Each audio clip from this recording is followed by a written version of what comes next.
Ch.Ch. Kripa Sindhu Vyevacha Patitanam Pavanebhyo Vaishnavebhyo Namo Namaha Namo Mahavadanyaya Krishna Prema Pradayate Krishnaya Krishna Chaitanya Namne Gauratri Namaha Dasa Vrindavanam Bande Krishna Dasa Prabhum Tata Chanavatar Chaitanya Lila Vishtar Karino Yo Nityananda Padabja Karunarena Bhushito Vyakta-chano Burachincho Madhavande Vyasarupino Shri Guru Gaur Gandharva Govindascha Ganaisaha Jayanti Patakas Sarvesham Gurunartino. So we're continuing this morning with our hearing of Sri Chaitanya Charitamrita. These very beautiful verses, the opulence and sweetness of Lord Shri Krishna.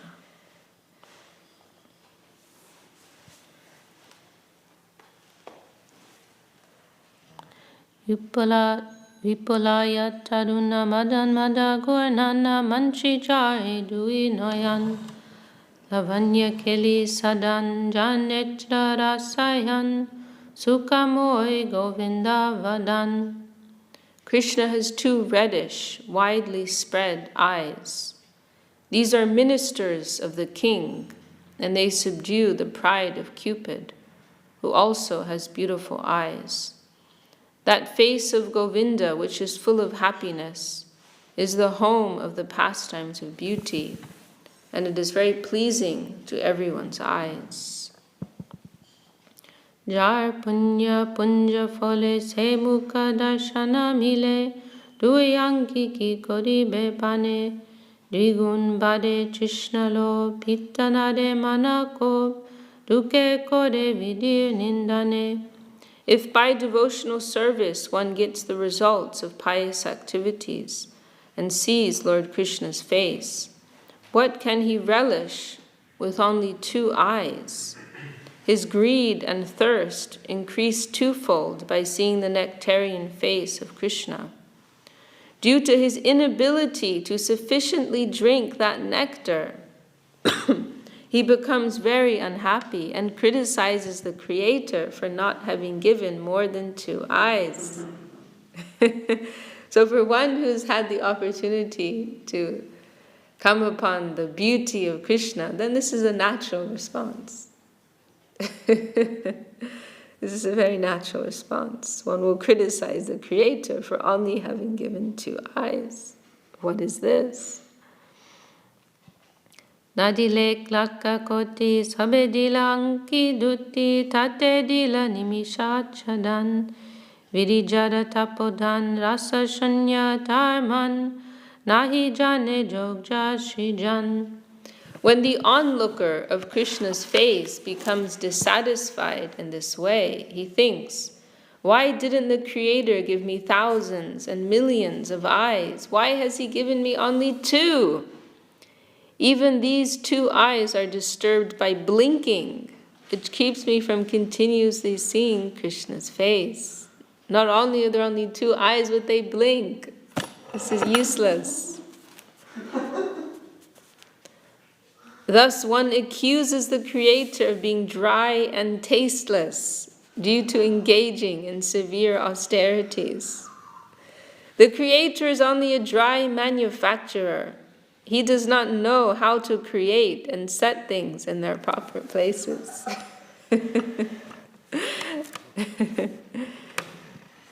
Jedekibe Krishnanan tar kode tui noyan Vidi hoya heno avichar Mor jadi bolo dode koti anki tar kode Tobe jani jogja shishtitar. The Creator says, let those who will see Krishna's beautiful face have two eyes. Just see the lack of consideration exhibited by this person posing as the Creator. If the Creator took my advice, he would give millions of eyes to the person who intends to see Sri Krishna's face. If the Creator will accept this advice, then I would say that he is competent in his work. Krishnanga Madhurya Sindhu Sumadhur Mukha Hindu Ati Madhu Smita Sukirane Eitine Lagiloman Lobe Kode Aswadan Shlok Pode Swahasta Chalane. The transcendental form of Lord Krishna is compared to an ocean. A particularly extraordinary vision is the moon above that ocean, Sri Krishna's face, and an even more extraordinary vision is his smile, which is sweeter than sweet and is like shining beams of moonlight. While speaking of these things with Sanatana Goswami, Sri Chaitanya Mahaprabhu began to remember one thing after another. Moving his hands in ecstasy, he recited a verse. Madhuram Madhuram Vapar Asya Vibhur Madhuram Madhuram Vadanam Madhuram Madhugandhi Mridu Smitam Etaraho Madhuram Madhuram Madhuram Madhuram. This is a beautiful verse of Bilvamangal Thakur. O my Lord, the transcendental body of Krishna is very sweet, and his face is even sweeter than his body. But his soft smile, which has the fragrance of honey, is sweeter still. So his vapu, his body, is madhuram madhuram, is sweet, sweet. His face is madhuram madhuram madhuram. But his smile is madhuram madhuram madhuram madhuram. Sanatan Krishna Madhurya Amritera Sindhu Morman Sanipati Sabite Kore Mati Durdaiva Vaijana De Kabindu. My dear Sanatan, the sweetness of Krishna's personality is just like an ocean of ambrosia. Although my mind is now afflicted by convulsive diseases and I wish to drink that entire ocean, the repressive physician does not allow me to drink even one drop. Purport: when there is a combination of kapha, pitta, and vayu, the three bodily elements, there occurs sanipati, or convulsive disease. Lord Chaitanya said, this disease of mine is caused by the personal features of Lord Krishna. The three elements are the beauty of Krishna's body, the beauty of his face, and the beauty of his smile. Stricken by these three beauties, my mind goes into convulsions. It wishes to drink the ocean of Krishna's beauty. But because I am undergoing convulsions, my physician, who is Sri Krishna himself, does not allow me even to take a drop of water from that ocean. Sri Chaitanya Mahaprabhu was ecstatic in this way because he was presenting himself in the mood of the gopis. The gopis wanted to drink the ocean of sweetness arising from the bodily features of Krishna, but Krishna did not allow them to come near. Consequently, their desire to meet Krishna increased, and being unable to drink the ambrosia of Krishna's bodily features, they became very unhappy.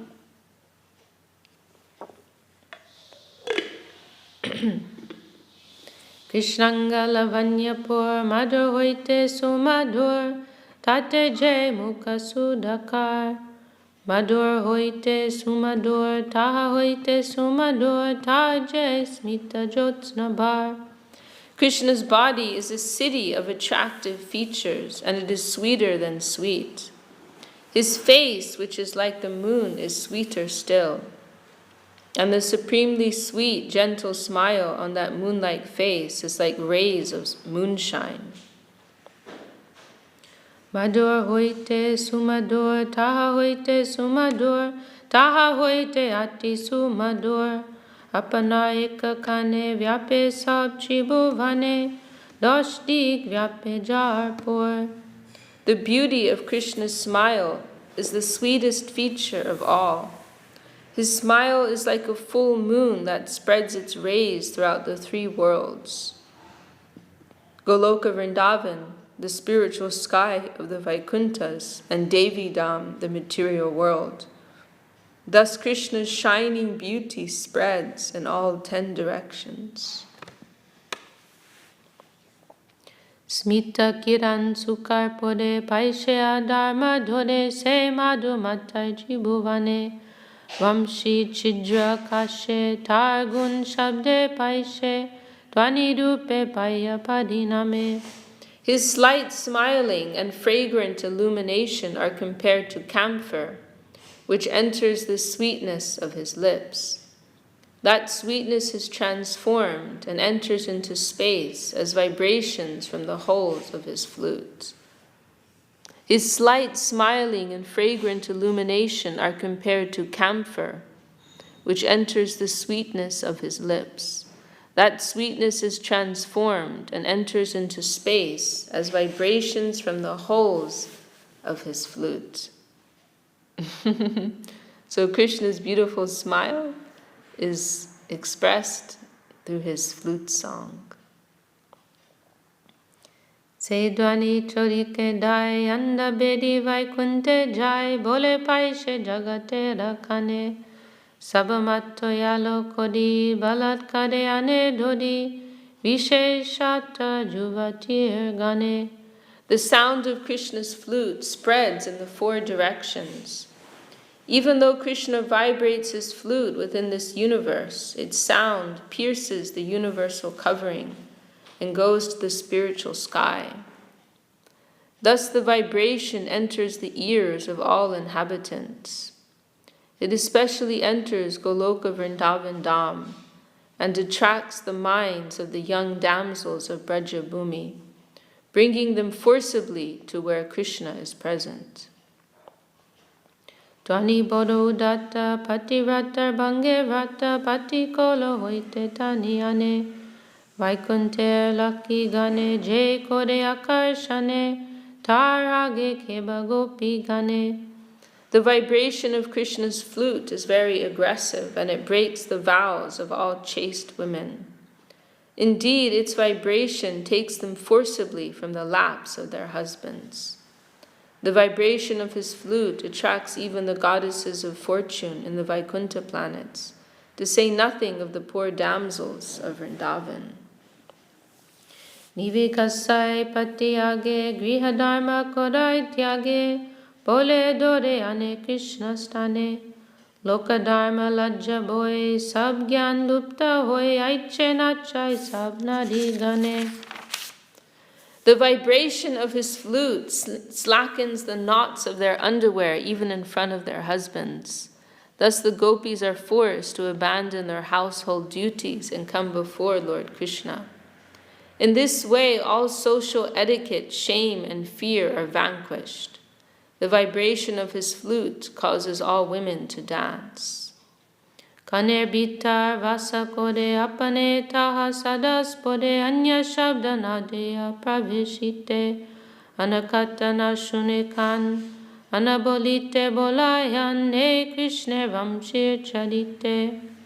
The vibration of his flute is just like a bird that creates a nest within the ears of the gopis and always remains prominent there, not allowing any other sounds to enter their ears. Indeed, the gopis cannot hear anything else, nor are they able to concentrate on anything else, not even to give a suitable reply. Such are the effects of the vibration of Lord Krishna's flute.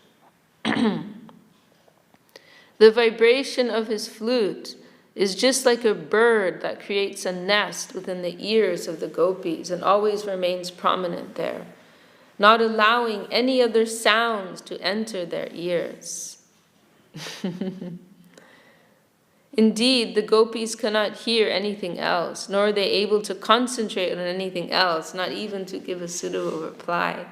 Such are the effects of the vibration of Lord Krishna's flutes. This is something to hope for.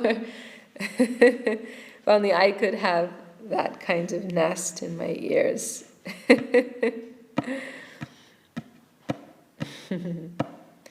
Punakohe vayagyane anakohite kohilohane Krishna kripa tomar upade Mor chitta brahmkodi nijaishwarya madhuri Mor muke shunai tamade. Do you have some of the Bengali copies of this here? Do you have? The orange. The small one. The ones that Gurudev printed. I think so. Yeah? I'd like to get one.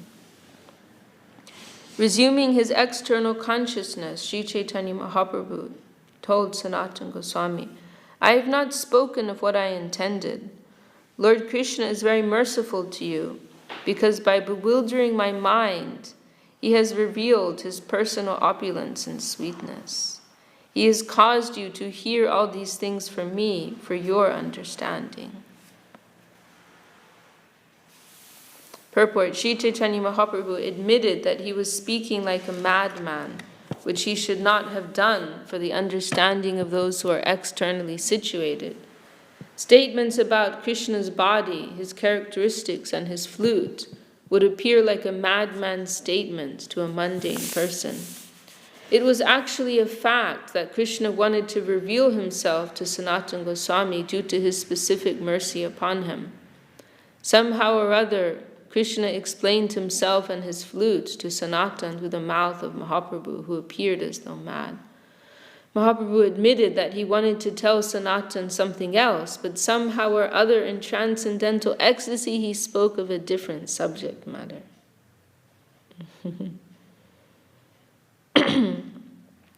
Amito balana kohite ana kohi Krishna madhya mita shote jaye vahi.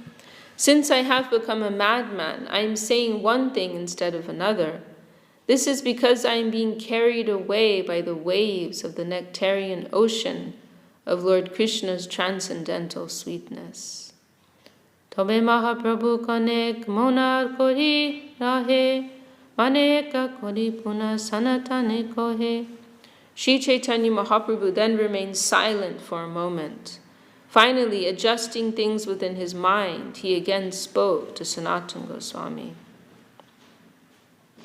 Krishna madhuriyar Mahaprabhur mukhe, iha jai shunase base prema sukhe. If anyone gets an opportunity to hear about the sweetness of Krishna in this chapter of Sri Chaitanya Charitamrita, he will certainly be eligible to float in the transcendentally blissful ocean of love of God. Sriyukta Raghunath Bhare Jaras Chaitanya Charitamrita Kohe Krishna Das. We can continue to chapter 22, the process of devotional service. Vande Shri Krishna Chaitanya Devam Tam Karunarnavam Kalavapyati Gudeyam Bhaktir Jena Prakashita. I offer my respectful obeisances unto Lord Sri Chaitanya Mahaprabhu. He is an ocean of transcendental mercy. And although the subject matter of Bhakti Yoga is very confidential, he has nonetheless manifested it so nicely even in this age of Kali, the age of quarrel. Jaya Jaya Shri Krishna Chaitanya Nityananda Jaya Dvaita Chandra Jaya Gaur Bhakta Vrinda Heto Kohilo Sambandha Tattva Vichar Veda Shastra Upadeshe Krishna Ekasar. Mahaprabhu said, I have described one's relationship with Krishna in various ways. This is the subject matter of all the Vedas. Krishna is the center of all activities. Ebe kohi shuno abideya lakan, jaha hoite bhai Krishna, Krishna premadan. Now I shall speak about the characteristics of devotional service, by which one can attain the shelter of Krishna and his loving transcendental service. Krishna bhakti abideya sarva shastra koe, Ataiva munigan koriyache nishchoy. A human being's activities should be centered only on devotional service to Lord Krishna. This is the verdict of all Vedic literatures, and all saintly people have firmly concluded this. Shrutir matta prishta dishati bhavarada dana vidim yata matur vani shmitir api tata bhakti bhagini Puranadya yeva sahajya nivahas tetad anuga ata satyam gatam murahara bhavan eva sharanam. Quotation from the Vedic literature, doesn't say where it is from. When the mother Vedas, Shruti, is questioned as to whom to worship, she says that you are the only Lord and worshipable object. Similarly, the corollaries of the Shruti Shastras, the Smriti Shastras, give the same instructions, just like sisters. The Puranas, which are like brothers, follow in the footsteps of their mother. O enemy of the demon Mora, the conclusion is that you are the only shelter. Now I have understood this in truth. Advaigyan Tattva Krishna Swayam Bhagavan Sarup Shakti Rupeta Hoyavastan. Krishna is the non-dual absolute truth, the supreme personality of Godhead. Although he is one, he maintains different personal expansions and energies for his pastimes. Swamsha Vibhinamsha Rupe Hoyavishtar Ananta Vaikunta Brahmande Koden Vihar. Krishna expands himself in many forms. Some of them are personal expansions and some of them are separate expansions. Thus he performs pastimes in both the spiritual and the material worlds. The spiritual worlds are the Vaikunta planets and the material universes are the Brahmandas, gigantic globes governed by Lord Brahma. Shramshavishtar chatur vyuhavatara gan vibhinamsha jivata shaktite ganan.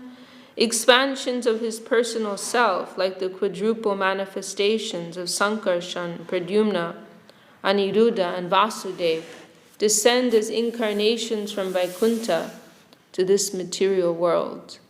The separated expansions are the living entities. Although they are expansions of Krishna, they are counted among his different potencies.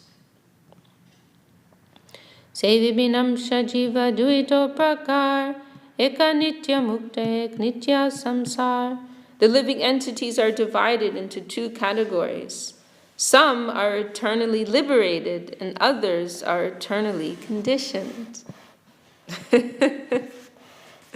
There's only two kinds of souls, eternally liberated and eternally bound. When we hear this, it's very discouraging. However, there's more. Nitya Mukta Nitya Krishna Charane Unmuk Krishna Parishadnam Bunje Seva Sukh. Those who are eternally liberated are always awake to Krishna consciousness and they render transcendental loving service at the feet of Lord Krishna. They are to be considered eternal associates of Krishna, and they are eternally enjoying the transcendental bliss of serving Krishna.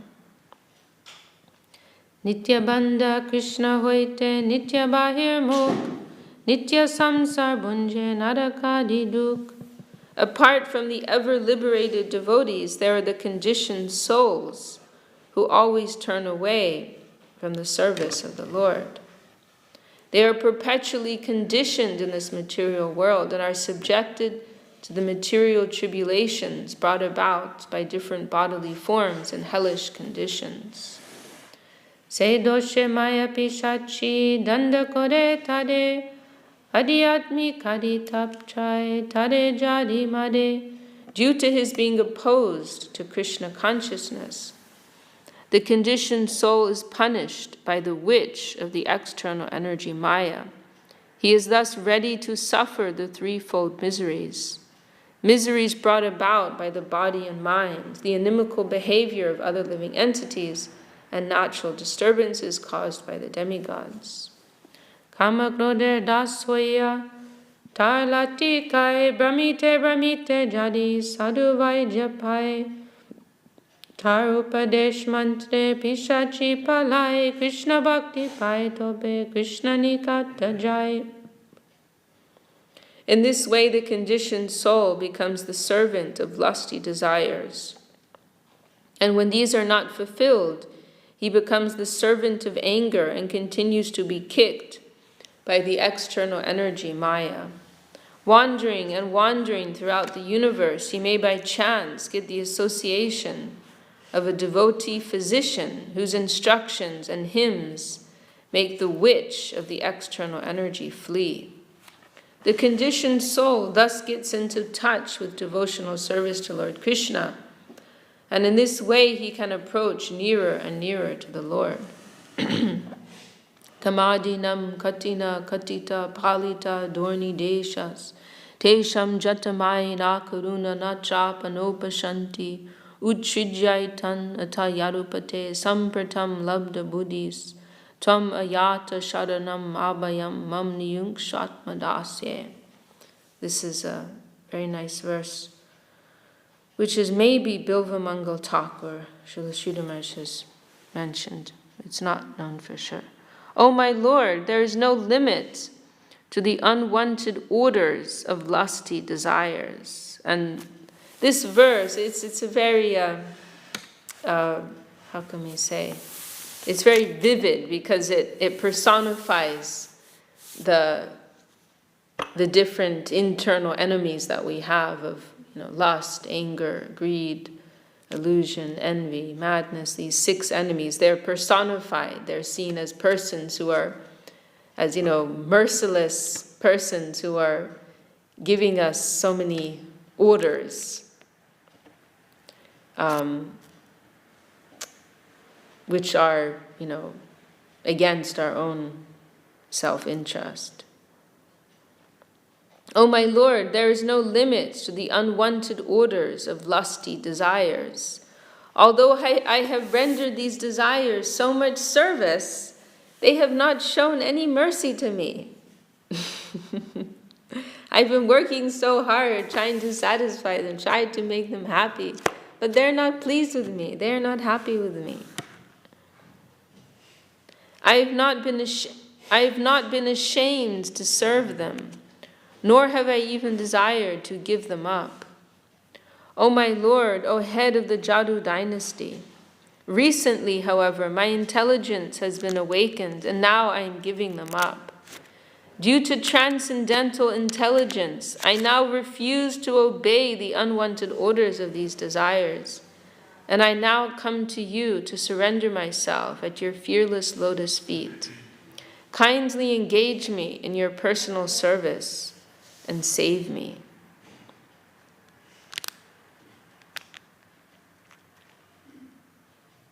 Krishna Bhakti hoy abhideya pradhan bhakti mukha nirikshaka karma yoga gyam. Devotional service to Krishna is the chief function of the living entity. There are different methods for the liberation of the conditioned soul: karma, jnana, yoga, and bhakti, but all are dependent on bhakti. They all have some connection with bhakti. They have no strength without bhakti. Ye sab sadhane ati tuchha bhol, Krishna bhakti vinataha dite nare phol. Without devotional service, all other methods for spiritual self-realization are weak and insignificant. Unless one comes to the devotional service of Lord Krishna, jnana and yoga cannot give the desired results. Naishkarmyam apyuchuta bhava varjitam nashobhate jnanam alam niranjanam kutapuna shashvad abhajam ishvare nacharpitam karma yad apyakadanam. When pure knowledge is beyond all material affinity but is not dedicated to the Supreme Personality of Godhead, it does not appear very beautiful, although it is knowledge without a material tinge. What then is the use of fruitive activities which are naturally painful from the beginning and transient by nature? If they are not utilized for the devotional service of the Lord, how can they be very attractive? So this Naishkarmya, this is considered very desirable attainment. It means to reach a state, and it is something that is generally celebrated within Bhagavad Gita, among other places. Naishkarmya means to reach a position where where one is not touched by any karmic reactions because of one's internal conscious adjustment and detachment from the external world, then one is not creating karmic reactions. They've reached this state of naishkarmya, freedom from karma. This is for one who perfectly follows the principles of karma yoga, selfless action, this will be the result. So normally naishkarmya is considered something very desirable, something very difficult and very desirable to attain. Is it that they don't receive karma, or they receive it but it's not affecting them, or they're not responding? It's that they won't incur karma. Because what incurs karma is one's selfish, exactly, it's the consciousness behind, So like there's that extreme example given in Bhagavad Gita that if somebody could kill the whole world and not incur any reaction to that, if it is done without ahankar, if it is done without the false ego, if someone were to do it purely out of a sense of duty, without their own interest implicated within it, then they would not incur any karma. So normally this is something seen as very, very high, very great attainment. But here, this famous verse of Bhagavatam is saying, this is without the connection of bhakti, even this is not attractive. This is something dry. This is dry. Without connection of devotion, then it is ultimately meaningless. And then what to speak of karma, which is always a bad idea, from beginning to end, to be engaged in the exploits of this world.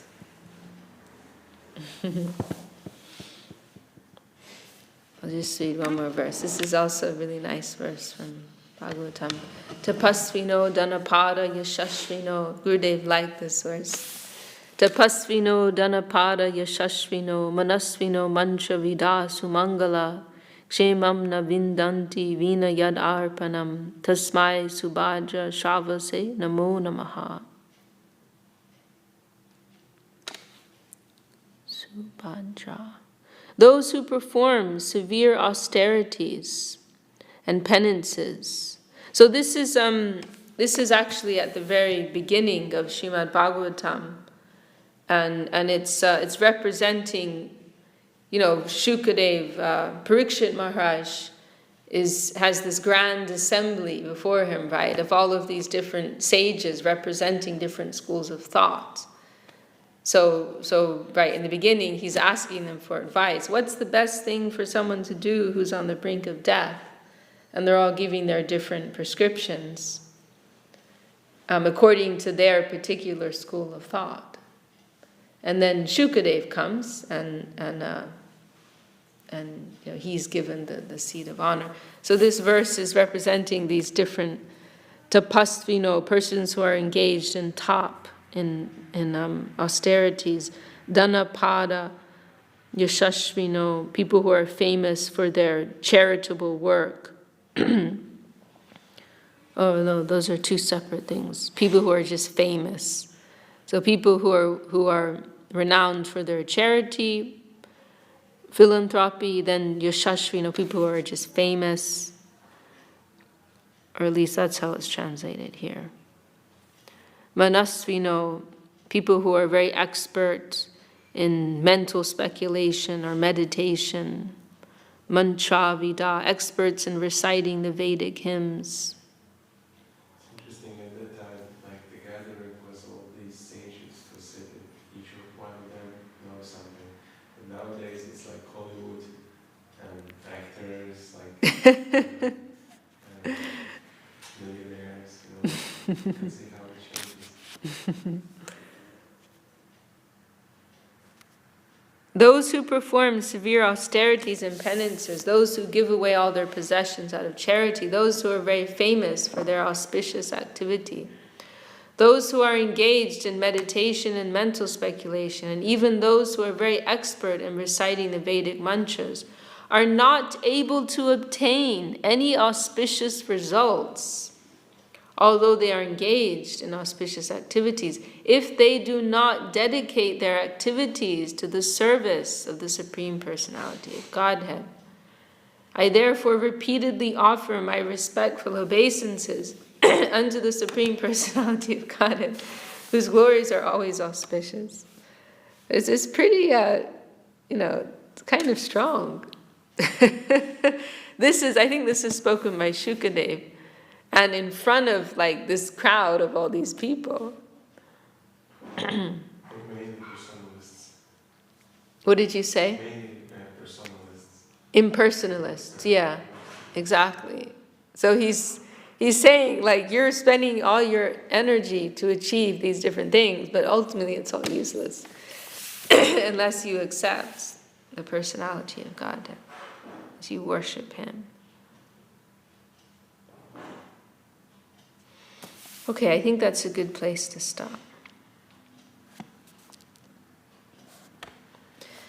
Very nice. Jai Shri Chaitanya Charitamrita ki Jai, Shri Krishna's Kaviraj Goswami ki Jai. Would you like to sing, Prabhu?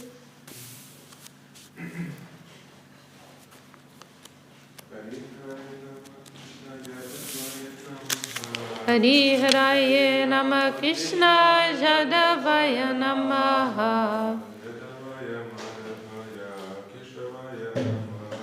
Jadavaya Madhavaya Keshavaya Namaha